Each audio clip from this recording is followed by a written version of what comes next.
Hiya, Dao here, and welcome to Jiangshi x Daoshi, a game about a mysterious man who meets a mysterious girl while trying to escape from monsters in the forest.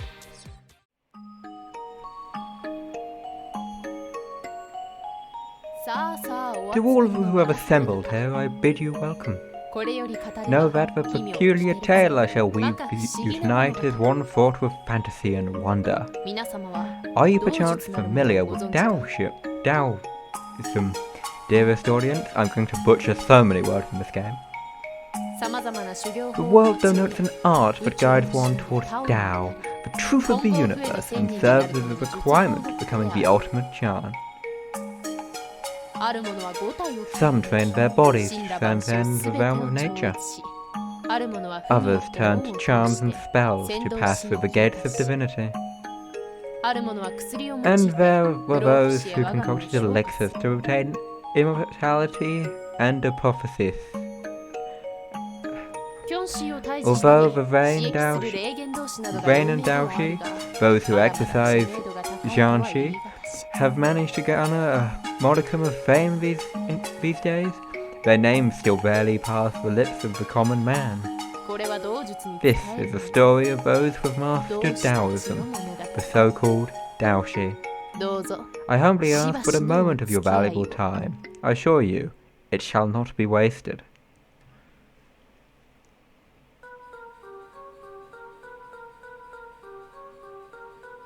Behold, a place nestled deeper in the mountains, covered in lush vegetation, shall serve as our initial stage. An area that, save for its bustling abundance of chlorophyll, possesses hardly a notable trait worthy of mention, now gives home to a bizarre peculiarity. Allow me to bring our view closer to it. Someone is rushing along a steep road that even wild beasts would cautiously decline to traverse. They press ever onwards, at times leaping over bamboo bushes, at others using tree trunks as launch pads to attain more speed, almost like a ricocheting bullet or rubber ball. An inhuman feat being performed by someone which is undoubtedly human.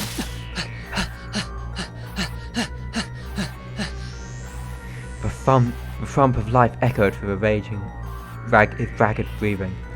It was a young man, 16 years of age at best. Something was following him at a ferocious speed. It drew closer and closer to the young man, crushing bushes, smashing trees, and trampling over unlucky fawns. The young man collided with something and tumbled down to the ground. Turning around, he saw an apparition towering over him.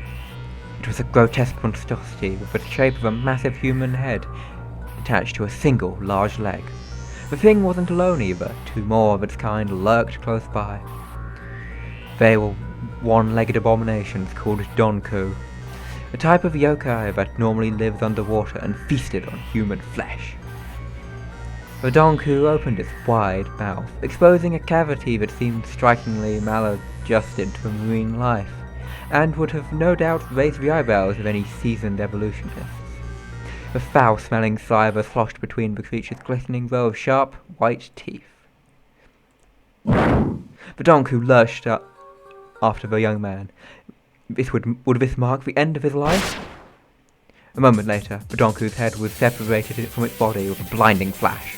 It rolled to the ground and soon turned to smoke, dissipating from the air. The blood-soaked steel sword that carried out the deed glimmered in the light of the sun. There she stood, mysterious female Daoshi, wielding the hallowed Kazan blade. She looked no older than 9. Though the Kazan blade itself was quite modest in size, being held by such a petite girl made it appear more like a two-handed sword. Are you unhurt, my lord? The girl addressed the young man in a strangely archaic manner. Oh, sure, Miss Daoshi. The young man answered in an aloof tone. He either possessed incredible capacity for composure or had a few screws loose. This definitely wasn't the behaviour of someone who had just stared death in the face mere moments earlier. Hark, foul demons, for I, Kazan Daoshi Ling Ling, shall banish you from this realm.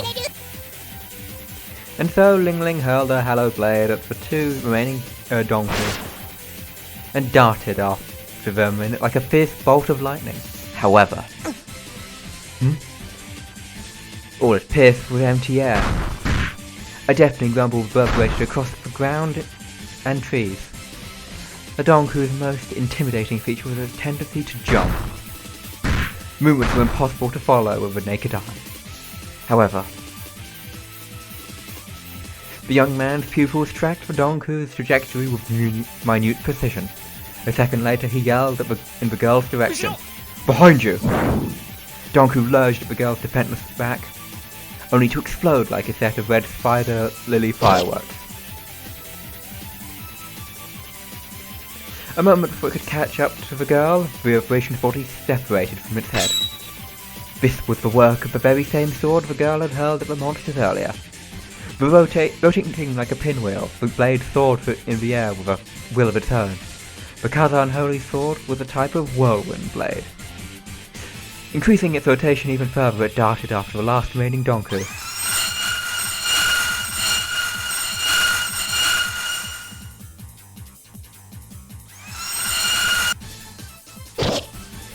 Like a star crashing down from the heavens above, it split the donkey clean in half.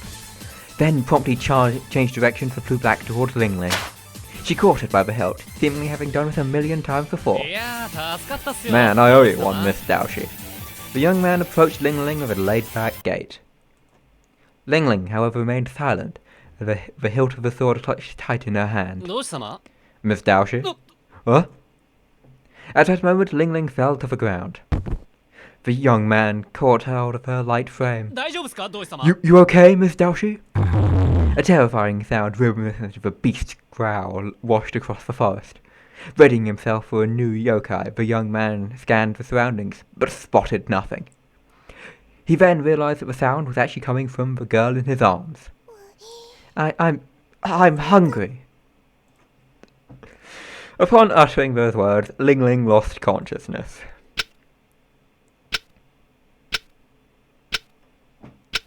Well, welcome to Jiangshi x Daoshi.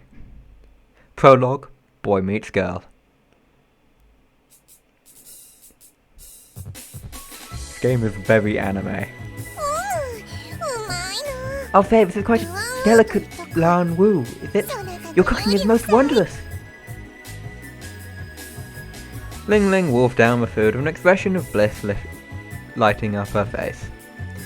Her cheeks were swollen like a squirrel's. "I'd forgotten all about the importance of taking meals here in the mundane realm.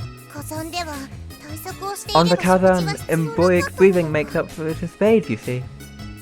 A light blush ran across her swollen cheeks. Emboic breathing was a form of Taoism that involved inhaling the force of nature into your body. "I also whipped up some almond tofu for dessert." Luan Wu brought the quivering almond tofu to the table. "What manner of dish is this, Luan?" "I'm no stranger to the medicinal almond yet." "Oh!" After a single bite, Ling Ling's face melted in joy. A moment passed and she began stuffing her mouth faster than she could swallow. She closed her eyes with every piece of almond that entered her mouth, savouring its taste and smell, her face blooming like a flower with every gulp she took. There was something endearing about her constantly changing smile. Sweet, so sublime. "I would have descended from the mountain earlier if I had known this heavenly treat," declared Ling Ling, her body and spirit equally sated by the meal. "Well, right now, I'm glad it pleased you, Miss Ling Ling. I'll be off now to wash the plates, so why don't you go and watch some TV in the meantime?" "TV?" Ling Ling tilted her head back at the unfamiliar word. Luan switched on the TV. On the screen, a giant monster appeared. It opened its jaws and launched a fireball. Startled by the sudden development, Ling Ling jumped backwards, knocking over the chair behind her. What sorcery is this? Are you a warlock?" Eh? Surprised by Ling Ling's reaction, Luan changed the channel. The screen switched to a cartoon of some sort.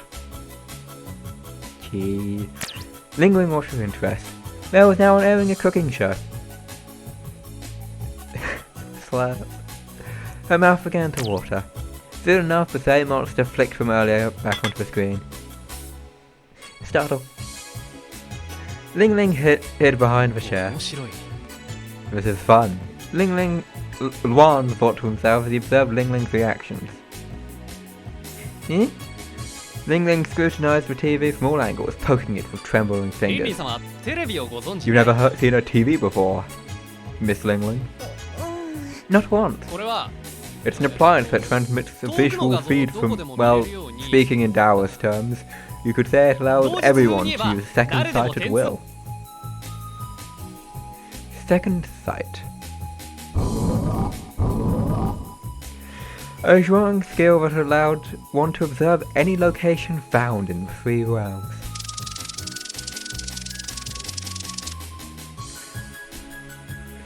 When perfected, it allowed one to know all there was to know about the world, even if it was trapped in a small box.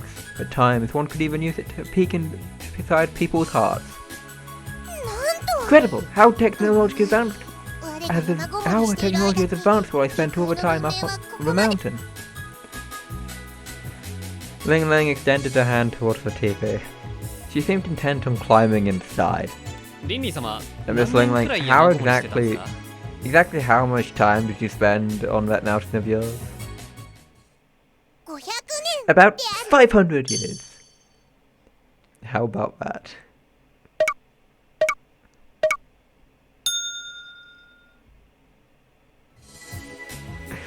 The 9-year-old looking girl struck a confident pose. Seriously? Darn.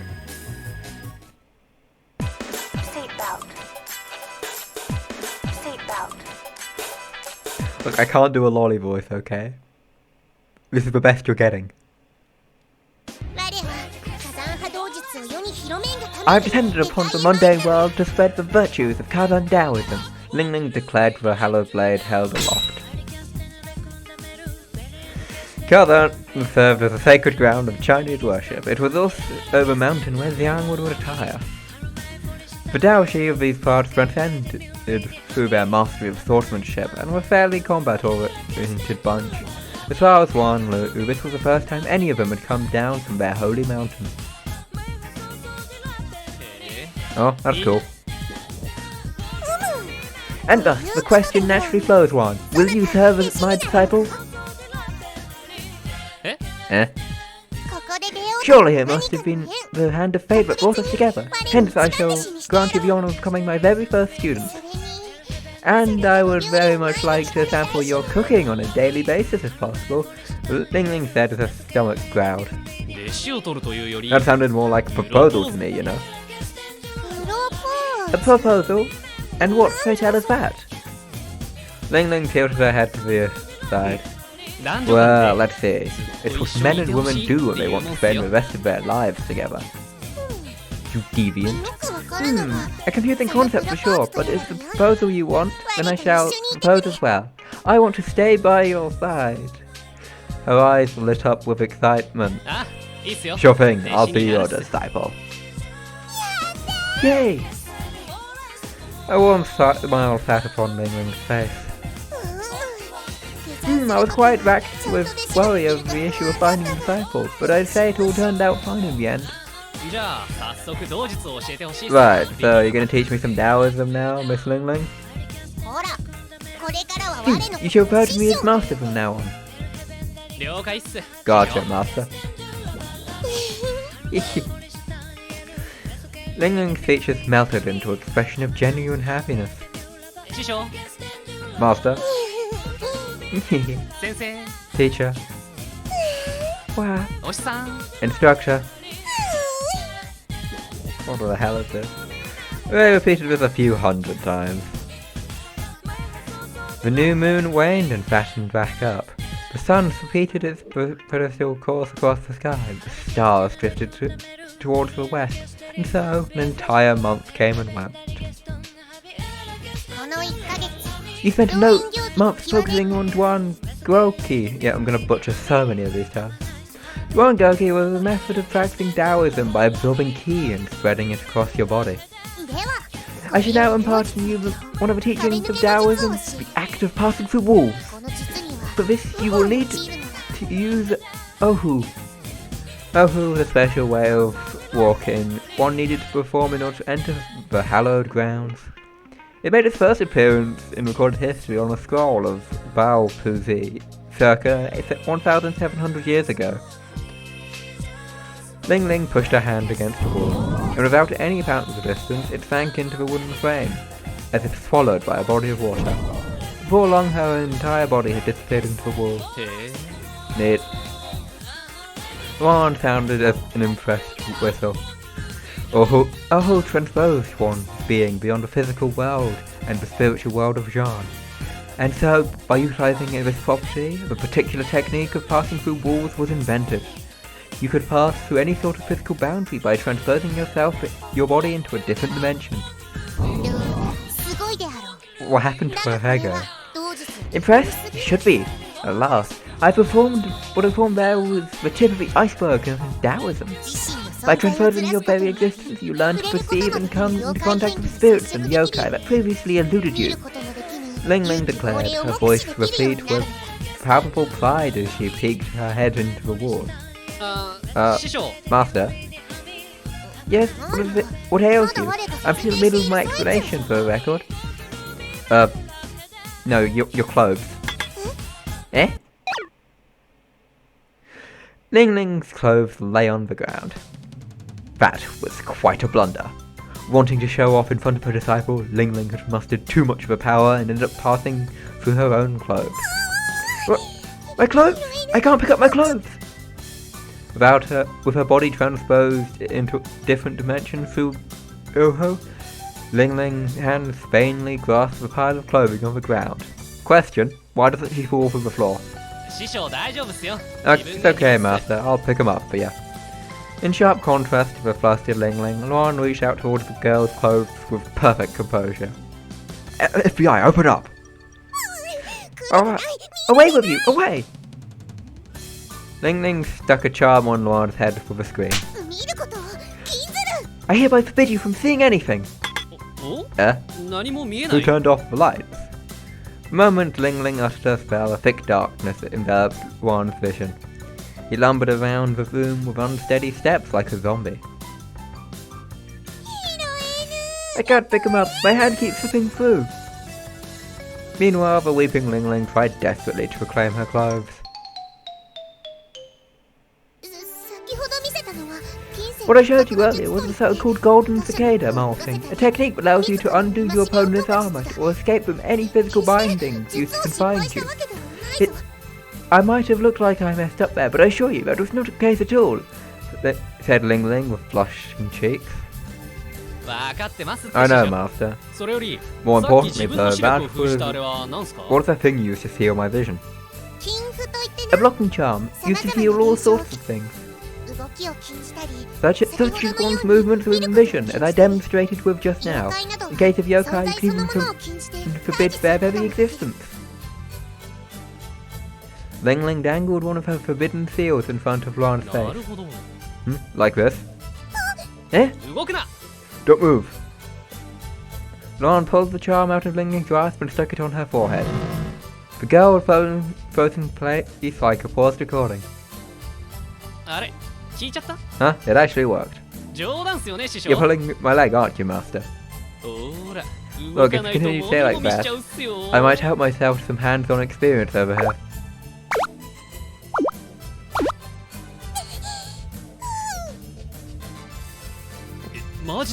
What, is this for real? Well, in that case, I call dibs on your snacks for the day. You deviant. Luan opened the fridge and pulled out a cake. He then began guiding it to his widely opened mouth right in front of Ling Ling. Down the hatch you go. Eh?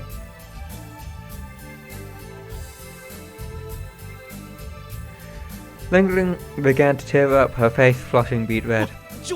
Look, Drugmaster, it's just a little joke. Please don't cry. Ling Ling's reaction cracked Luan's wall of composure for the first time since the two met. Oh, so sweet and rich in flavour. Ling Ling reclaimed the cake and began munching on it the moment she was released. Her expression would break into a smile with each bite, but tear up back up as soon as she swallowed. Master, I'm real sorry. Please cheer up. Ling Ling gave Luan a pouty glare. Look, I'll do anything. Cake, she said Ling Ling as she wolfed down the cake. I want to eat cake. You're doing it right now? I want a whole cake.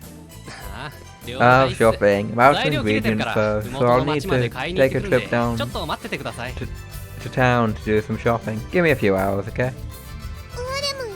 I wish to accompany you. Ling Ling leaned forward. Oh, but you've only been down here for a month or so. You really gotta learn the lay of the land before going out on a shopping trip. But you didn't do anything for me. Ling Ling glared at Luan with teary eyes. I suppose I've got no choice.